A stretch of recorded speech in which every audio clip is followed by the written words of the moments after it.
Welcome to Bedtime Whisper. Now get comfortable, take a slow breath, and let's begin tonight's journey.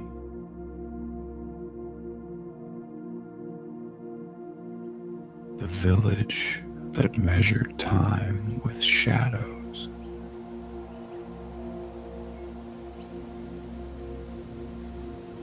Long ago, nestled between rolling green hills and silver streams, there was a village unlike any other. It was called Elder Glen, and the people there did not measure time with clocks, bells, or calendars.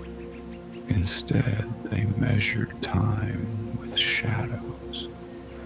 Every morning, as the golden sun rose above the eastern ridge, the villagers would step outside their homes and watch the shadows stretch across the ground. The baker knew it was time to knead dough when the shadow of the old oak tree touched the edge of the village square. The shepherd led his sheep into the hills when the shadow of the watchtower reached the stone bridge. Life moved gently in Elder Glen, guided by the quiet dance of sunlight and shade. No one hurried. No one worried about being late.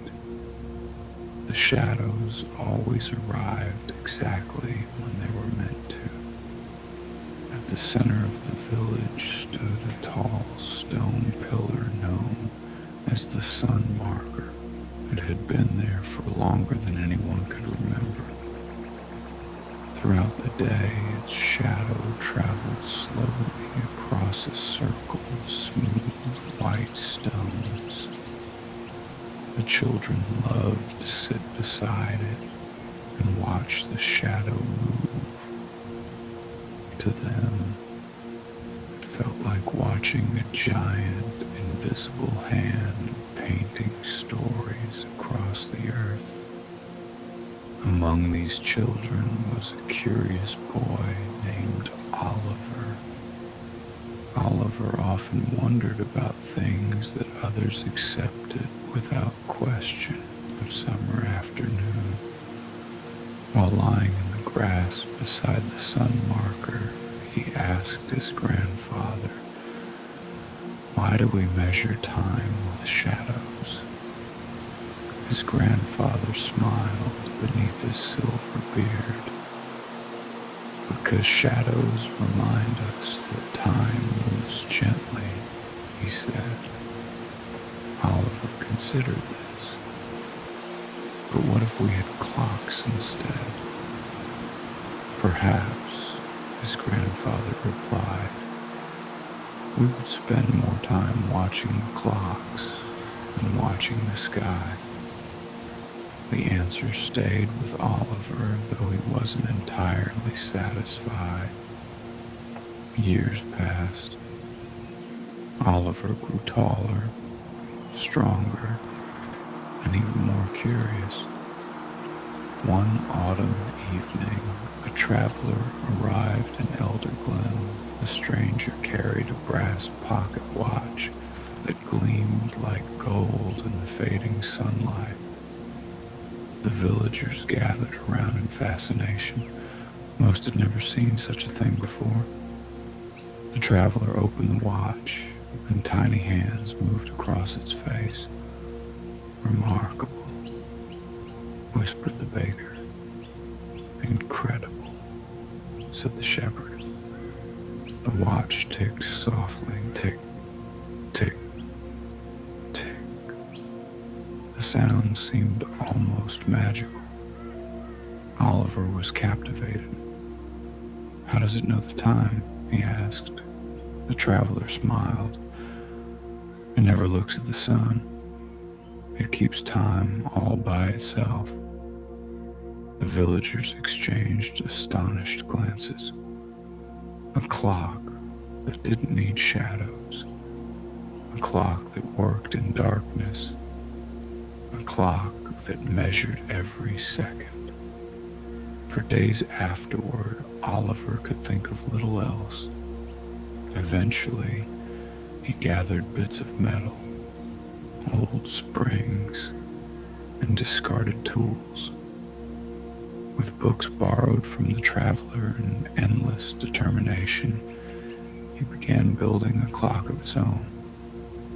The work was difficult. Many times the gears jammed. Many times the hands stopped moving. But Oliver continued. At last, after months of effort, the clock began to tick. Tick, tick, tick. The sound filled his workshop. He felt proud, excited, certain he had created something wonderful. Soon, more clocks appeared throughout Elder Glen, one in the bakery, one in the schoolhouse, one in the village hall.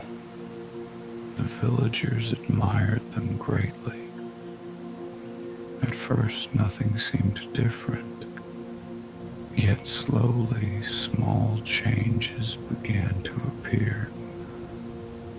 The baker no longer watched the shadow of the oak tree. Instead, he watched the clock. The shepherd checked the hour before leading his flock. Children counted minutes until lessons ended. Conversations became shorter. Walks became faster. People spoke of schedules and deadlines.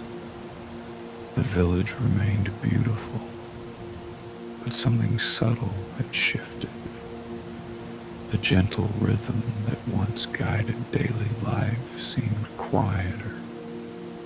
One winter morning, Oliver noticed his grandfather sitting alone beside the sun marker.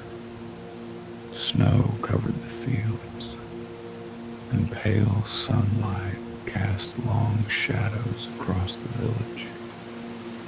"You seem troubled," Oliver said. His grandfather looked toward the horizon. "Do you remember when we used to sit here and watch the shadows move?" "Of course. We spent hours doing it." Oliver smiled. "We did." His grandfather nodded. "Now everyone watches their clocks." Oliver looked around. The old man was right. People hurried past with quick steps. No one paused to observe the shadows. No one lingered beside the sun marker.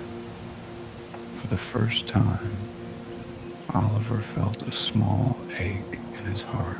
That evening, he walked through the village. He listened to the ticking clocks. Tick, tick, tick. The sound echoed from windows and doorways.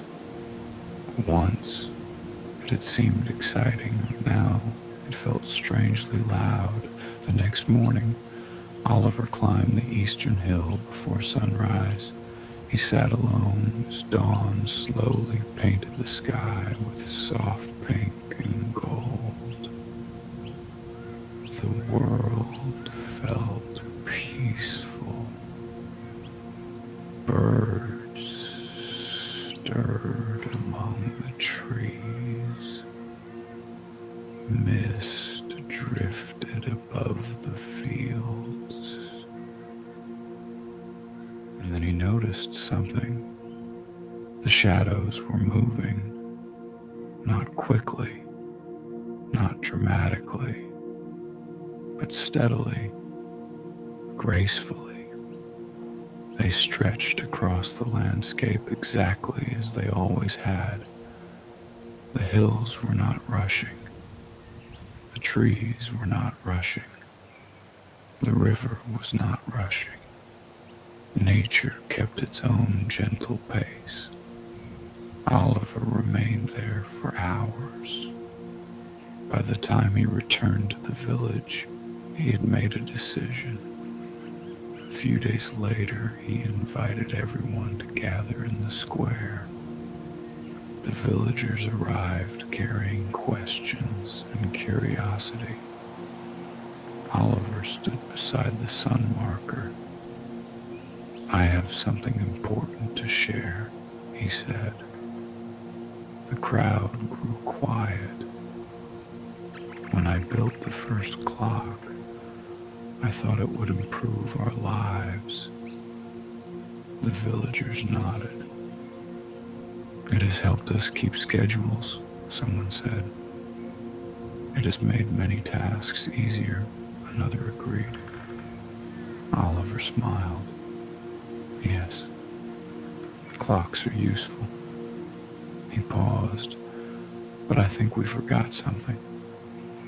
The crowd listened carefully. "We forgot to watch the shadows." For a moment, no one spoke. Then the shepherd chuckled softly. "The shadows are still there." "They are," Oliver replied, "but we stopped noticing them." The baker looked toward the old oak tree. The teacher glanced at the sun marker. Children followed the slow path of its shadow across the stones. For the first time in many months, everyone stood still, completely still. The village seemed to exhale a long, peaceful breath. Oliver continued, "We do not need to choose between clocks and shadows. We can have both, but perhaps we should remember that time is more than numbers." His grandfather smiled warmly. "Time is moments," he said. "Moments we notice," added the baker. "Moments we share," said the shepherd. "Moments we enjoy," whispered one of the children. From that day forward, Elder Glen found a new balance. The clocks remained.